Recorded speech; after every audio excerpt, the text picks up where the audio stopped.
میں نے matric pass کیا ہی تھا کہ والد صاحب ریٹائرڈ ہو گئے، تاہم کسی قسم کی مالی پریشانی نہیں تھی۔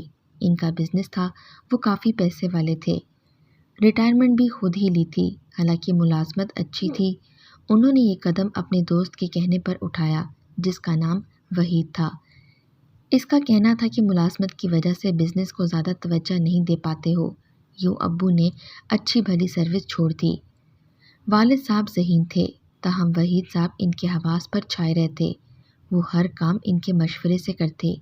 امی اعتراض کرتی کہ آپ ایسا کیوں کرتے ہیں؟ جو فیصلہ کرنا ہو اپنی عقل سے کیا کریں۔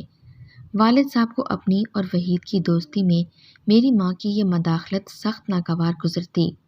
ان کو اس بات پر غصہ آ جاتا، کہتے تم بس بیوی ہی رہو، میری کمانڈر مت بنو، اپنے کام سے کام رکھو، تمہارا میرے دوست یا اس کی دوستی سے کیا لینا دینا ہے۔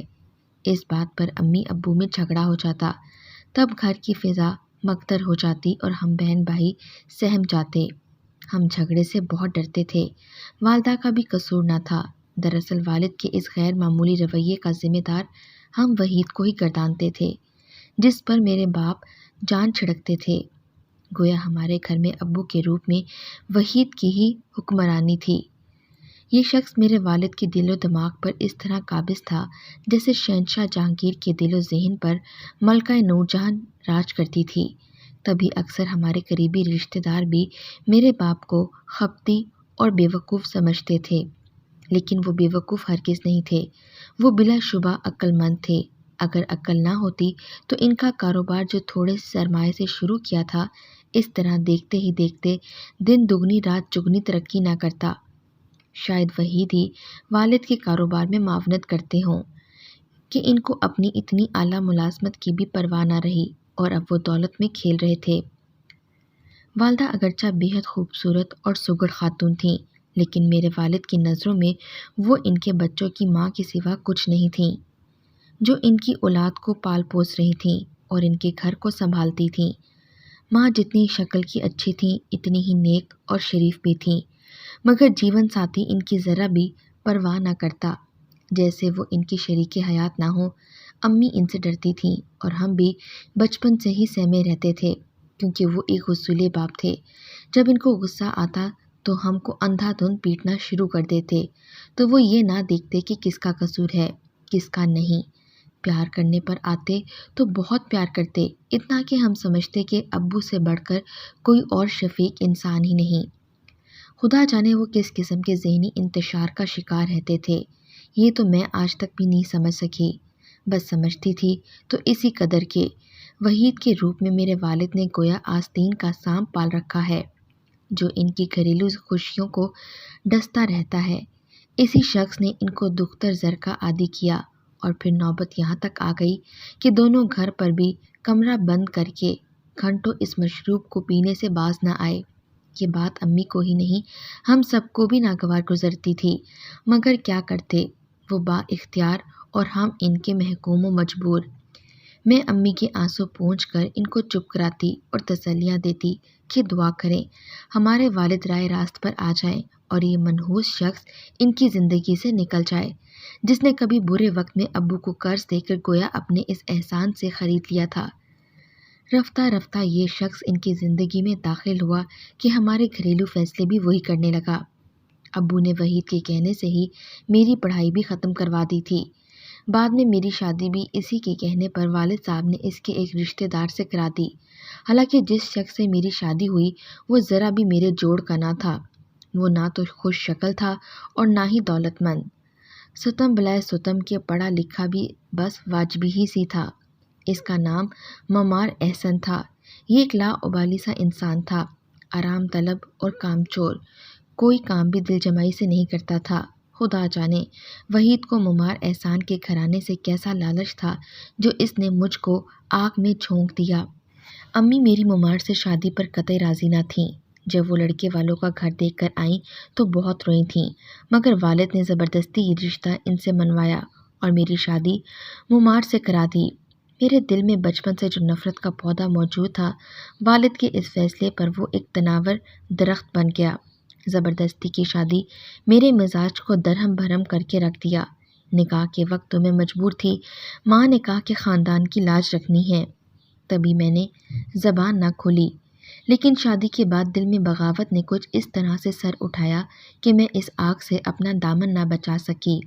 ایک تو اپنے اندر کا کہرام، اوپر سے لوگوں کی طرح طرح کی باتیں سننے کو ملی۔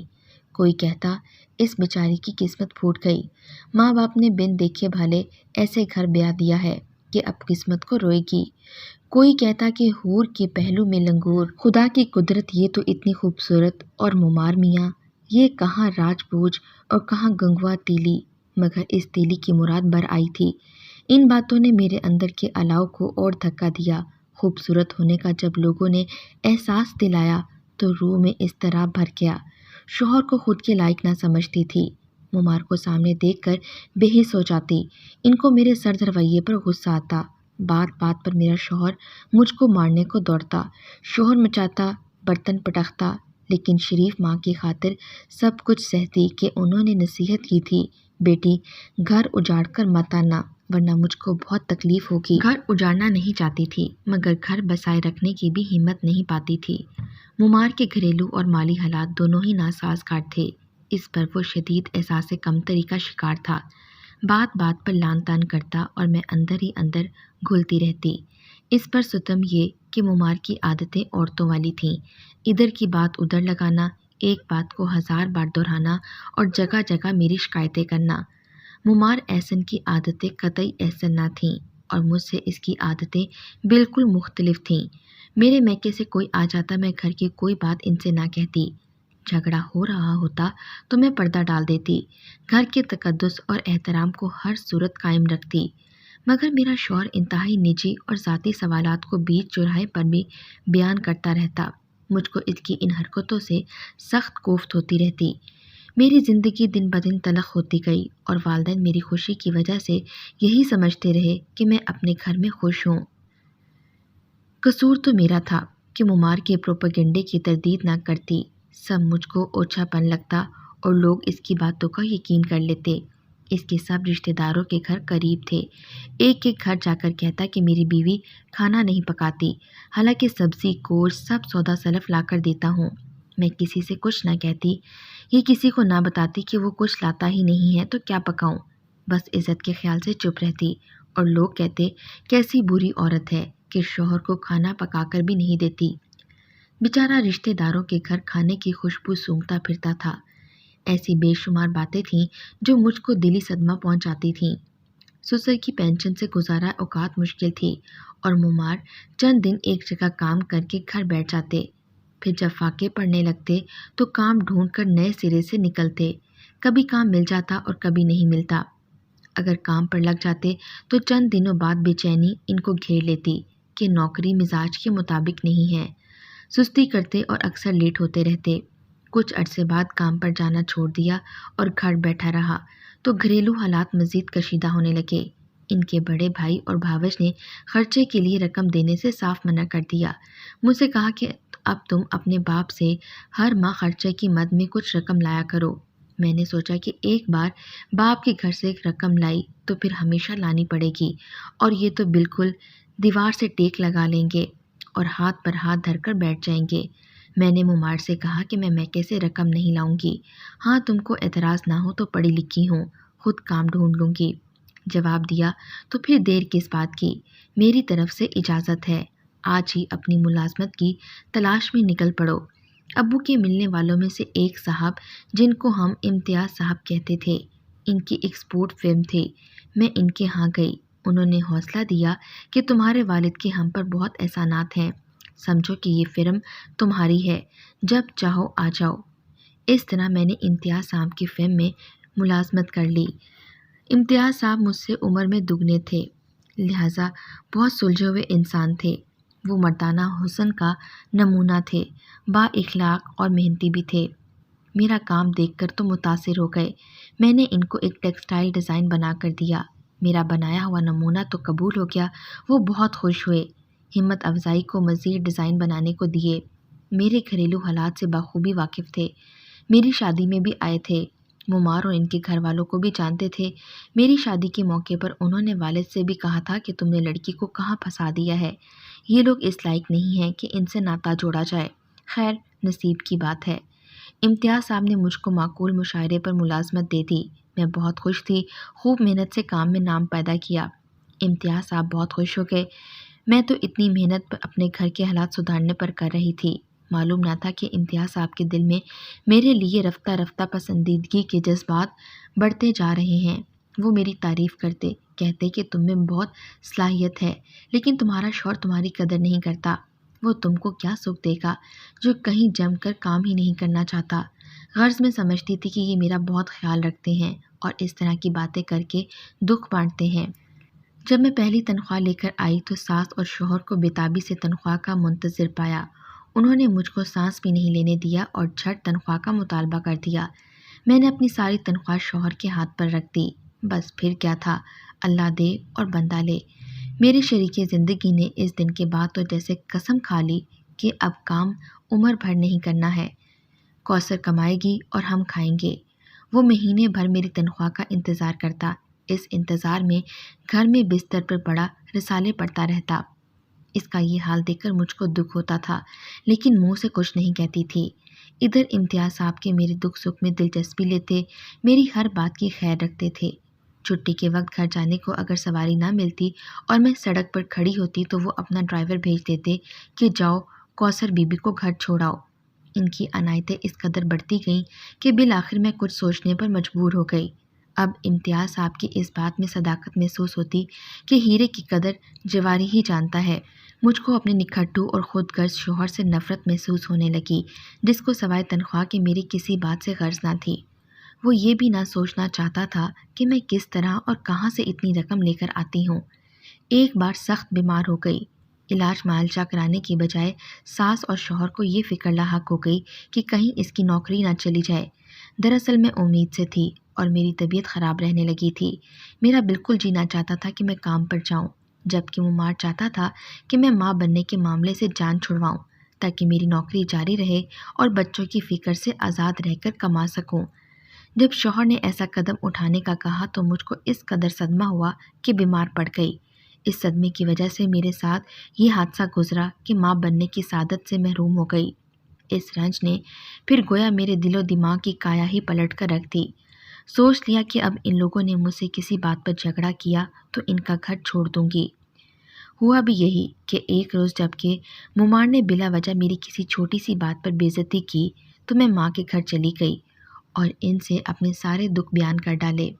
جب ابو کے چہیتے دوست وحید صاحب کو علم ہوا، جنہوں نے یہ شادی کروائی تھی، تو وہ معاملے کے بیچ میں آ گئے۔ ابو پر دباؤ ڈالا، پھر ممار کے گھر جا کر اس کو اور میری ساس کو سمجھایا اور مارے باندھے مجھے گھر واپس بھیج دیا۔ بادل ناخواستہ واپس ممار کے گھر لوٹ آئی، مگر پوری طرح میرا دل اور دماغ ان لوگوں سے باغی ہو چکا تھا۔ وہ پہلے جیسی میری صورت نہ رہی تھی، بد شکل ہو گئی۔ آئینے کے سامنے خود کو دیکھ کر پرے ہٹ جاتی۔ ذہن سلگ اٹھتا کہ چپ رہ کر اور میکے کی لاش نبھاتے نبھاتے یہ میں نے خود اپنے ساتھ کیا اندھیرا کر ڈالا تھا۔ ان لوگوں کی خاطر کہ جن کو میرا رتی بھر احساس نہ تھا، وہ صورت جو لاکھوں میں ایک ہوا کرتی تھی اب ہونک اور اجڑی اجڑی ہو چکی تھی۔ میں نے اعزازی نمبروں میں ٹیکسٹائل ڈیزائننگ میں ماسٹرز کیا تھا اور شوہر جاہل ان پڑھ ملا۔ یہی نہیں، یہ خود غرض اور بے حس لوگ تھے جن کو میری قدر نہ تھی۔ اوپر میں اپنے گھر کو قائم رکھنے کے تصور میں ہلکان ہوئے جاتی تھی۔ اب سوچتاتی کہ آخر کب تک ظلم کی چکی میں پستی رہوں گی۔ کیا یہی شوہر میری قسمت میں تھا؟ اب اگر میری تقدیر اچھی نہیں تو میں خود اپنی تقدیر اچھی بناؤں گی، یہی ٹھان لی۔ کہاں میں، کہاں ممار؟ میں تو کسی محل میں راج کرنے کے لیے پیدا ہوئی تھی اور کس جگہ جا پڑی۔ سسک رہی ہوں، کیسے اچھے اچھے رشتے آئے تھے، کار کوٹھی سب نام کر دینے پر تیار تھے۔ خدا جانے وحید کے سر میں کیسا سودا سمایا، مجھ کو بھانجے سے بیانے کو والد صاحب کے سر ہو گیا اور میری قسمت پھوٹ گئی۔ ابو کی دوستی کے رشتے میں تو بے موت ماری گئی۔ جتنا سوچتی اتنا ہی دماغ خراب ہوتا تھا۔ میں نے تہیہ کر لیا کہ اب سبھی سے حساب چکتا کر کے دم لوں گی۔ مجھ کو اب کسی کی پرواہ نہ رہی۔ کہتے گھر واپس چلی جاؤ تو میں سوچتی کبھی نہیں جاؤں گی۔ اگر یہ زیادہ مجبور کریں گے تو کسی وومن ہاسٹل میں جا کر رہوں گی۔ اب میں مالی طور پر کسی کی محتاج نہ تھی۔ جب امتیاز صاحب کو علم ہوا کہ میں نے ممار کا گھر چھوڑ دیا ہے تو وہ سوچ میں پڑ گئے، اور جو والد صاحب کے بارے میں کہتے تھے کہ نہ جانے کیا سوچ کر کنویں کی چونچ میں انار کلی دے دی، وہی اب سب سے زیادہ میرے بارے میں متفکر تھے۔ میرے ساتھ اور بھی بہت سی لڑکیاں کام کرتی تھیں۔ امتیاز صاحب فلم کے مالک تھے اور ان کو دیکھ کر سہم جاتی تھیں، جبکہ میں بے دھڑک ان کے آفس میں جا بیٹھتی تھی اور اپنے مسئلے ان سے بیان کرتی تھی۔ باس کی گاڑی مجھے گھر تک چھوڑنے جاتی تھی۔ ملازم لڑکیاں مجھ کو دیکھ کر رشک کرتی تھیں۔ وہ مجھ سے سخت مروب رہتی تھیں۔ کوئی بات مالک سے کہنی ہوتی تو میری منت کرتی تھیں کہ تم کہہ دو، ہماری سفارش کر دو، ہمیں تو ان سے ڈر لگتا ہے۔ ایک روز امتیاز صاحب نے مجھ سے کہا، کوثر، میں تمہارے لیے بہت پریشان ہوں۔ تم آخر کار تمام زندگی تنہا کیوں کر گزارو گی؟ جب تک میں زندہ ہوں، اس فلم کا مالک ہوں، تم کو تحفظ دے سکتا ہوں، لیکن میرے بعد تمہارا کیا ہوگا؟ میرے بعد خدا جانے میرا بیٹا اس کاروبار کا کیا کرے گا، وہ اس کو سنبھال پائے گا بھی یا نہیں۔ اس روز مجھے علم ہوا ان کا کوئی بیٹا بھی ہے جو بیرون ملک میں ہے۔ امتیاز صاحب نے اس کو پڑھنے کے لیے امریکہ بھیجا تھا، مگر وہ بعد میں وہیں کا ہو کر رہ گیا۔ آپ کا بیٹا کبھی آتا نہیں ہے آپ سے ملنے۔ وہ نہیں آتا، میں ہی وہاں جا کر اسے ملاتا ہوں۔ میں تو شاہد کے بارے میں بھی اتنا ہی فکر مند ہوں جس قدر تمہارے بارے میں۔ آپ ان کے بارے میں کیوں فکر مند ہیں؟ وہ پاکستان آنا نہیں چاہتا اور میں امریکہ جا کر بسنا نہیں چاہتا۔ ایک بیٹی ہے، وہ بھی بیرون ملک ہے، اور میرے بچوں کی ماں کو اس دنیا سے رخصت ہوئے 20 برس گزر چکے ہیں۔ اکیلے رہنے سے جی ماندہ رہتا ہے۔ بیٹی کی شادی کر دینے کے بعد چاہتا تھا کہ بیٹے کی بھی شادی کر دوں تاکہ بہو گھر میں آئے، پوتیوں سے رونق ہو۔ ایک بار میرا مرجھایا دل پھر سے جی اٹھے، مگر افسوس شاہد نہ مانتا اور اس نے امریکہ میں شادی کر لی۔ امتیاز صاحب اس قدر دکھی دکھائی دے رہے تھے کہ میں نے جانا وہ واقعی مجھ سے زیادہ ویران دل ہیں۔ میں تو طفل مکتب تھی، یعنی ان کے سامنے میں بھلا ان کو کیا تسلی دیتی، بس چپ بیٹھی سنا کرتی۔ کچھ دیر خاموش رہی، پھر وہ جیسے اپنے خیالوں سے جاگ پڑے ہوں۔ بولے، میں بھی تم سے کیا باتیں کر بیٹھا ہوں، تم تو خود پریشان ہو۔ میرا کیا ہے، زندگی کا آخری پہر ہے، چلو سب کچھ تقدیر پر اور اپنے رب پر چھوڑتے ہیں۔ تم میرے لیے دعا کیا کرو اور میں تمہارے لیے دعا کیا کروں گا، ضرور ہم میں سے کسی ایک کی دعا تو قبول ہو جائے گی۔ کچھ ہی دن گزرے کہ ایک روز جب میں آفس گئی، انہوں نے مجھے بلایا۔ وہ بہت خوش نظر آ رہے تھے۔ کہنے لگے، آج ایک بڑی خوشخبری ہے، شاید کل پاکستان آ رہا ہے، کیا تم تھوڑا سا وقت مجھے دے سکو گی؟ میں چاہتا ہوں کہ تم اپنی نگرانی میں اس کے لیے خانسامہ سے کھانا بنواؤ اور ہم دونوں مل کر اس کا استقبال کریں۔ میں نے کہا، کیوں نہیں امتیاز صاحب، میں ضرور آپ کی خاطر یہ سب ذمہ داریاں نبھاؤں گی۔ اگلی صبح میں آفس پہنچی تو ان کا ڈرائیور میرا منتظر تھا۔ وہ مجھے ان کی رہائش گاہ پر لے گیا۔ میں نے ان کے گھر کی سجاوٹ میں مدد دی۔ شاہد کے کمرے کو جیسا انہوں نے کہا ویسا سجایا اور کچن میں خانسامہ کے ساتھ وہ کھانے تیار کروائے جن کی ہدایت میرے باس نے کی تھی۔ وہ خود بیٹے کو لینے ایئرپورٹ چلے گئے۔ فلائٹ آدھی رات کو ہی آ گئی تھی، لیکن ان کا سپوت باپ کے گھر آنے کی بجائے اپنے ایک دوست کے ہمراہ اس کے گھر چلا گیا تھا، اور جب شاہد نے امتیاز صاحب کو فون کیا تو وہ اس کو لینے گئے۔ شاہد نہایت خوبصورت نوجوان تھا۔ میں اس کو دیکھ کر دنگ رہ گئی۔ خیال تھا کہ اپنی فرنگی بیوی کو امراہ لائے گا، مگر وہ اکیلا ہی آیا تھا اور کوئی دوسرا بشر اس کے ہمراہ نہ تھا۔ پتہ چلا کہ امریکن بیوی نے طلاق حاصل کر لی تھی، لہٰذا اب موصوف وہاں اکیلے رہتے ہیں۔ بہرحال امتیاز صاحب نے میرا تعارف کروایا۔ شاید مجھ سے اچھی طرح اور اخلاق سے ملا، اور جب انہوں نے کھانا کھا لیا تو میں نے رخصت چاہی۔ ان کے ڈرائیور نے مجھے گھر پہنچا دیا۔ اگلے روز اتوار تھا۔ 11 بجے امتیاز صاحب ہمارے گھر ابو سے ملنے آئے۔ شاہد ہمراہ تھا۔ انہوں نے والد صاحب سے کچھ باتیں کیں اور ان کے جانے کے بعد میرے والد نے جو بات کہی میں سن کر حیران رہ گئی۔ انہوں نے کہا، بیٹی، میں نے وحید کے کہنے میں آ کر تمہارے ساتھ بہت ظلم کیا ہے۔ ممار واقعی ہمارے قابل نہیں تھا۔ میں نے فیصلہ کیا ہے کہ تم اس سے خلا حاصل کر لو۔ اگر تم اس امر پر راضی ہو تو میں تمہارا ساتھ دینے کو تیار ہوں۔ مجھے اب تمہارے مستقبل کی فکر نہیں ہے، کیونکہ امتیاز اپنے بیٹے شاہد کے لیے تمہارا رشتہ لینا چاہتا ہے۔ ان کے بیٹے نے تم کو شاید ان کے آفس میں دیکھا ہوگا اور پسند کر لیا ہے۔ اب یہ تمہاری مرضی ہے کہ اپنے مستقبل اور زندگی کا جو فیصلہ چاہو کرو۔ اس بار میں ہرگز تم پر اپنی مرضی نہیں تھوپوں گا۔ میں حیرت کے سمندر میں ڈوبی اپنے والد کی باتیں سنتی رہی۔ وارے قسمت، جب پلٹتی ہے تو بھی انسان کو حیرت زدہ کر دیتی ہے۔ میں نے امی کو بتا دیا کہ والد اس بار بھی جو فیصلہ کریں گے مجھے منظور ہے، مگر میں ممار کے گھر ہرگز دوبارہ نہیں جانا چاہتی۔ مجھے اس شخص سے نجات ہی چاہیے۔ کیوں قسمت کا پاسا پلٹا اور میری شادی شاہد سے تقدیر میں لکھ دی گئی سو ہو گئی۔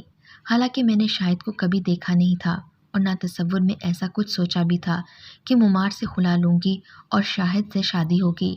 اس کے بعد ایک خوشیوں بھری پرسکون اور بھرپور زندگی میری منتظر ہو گئی۔ آج میں خوش و خرم شاہد کے ساتھ زندگی بسر کر رہی ہوں۔ امتیاز انکل اس دنیا میں نہیں ہے، مگر ان کو دعائیں دیتی ہوں۔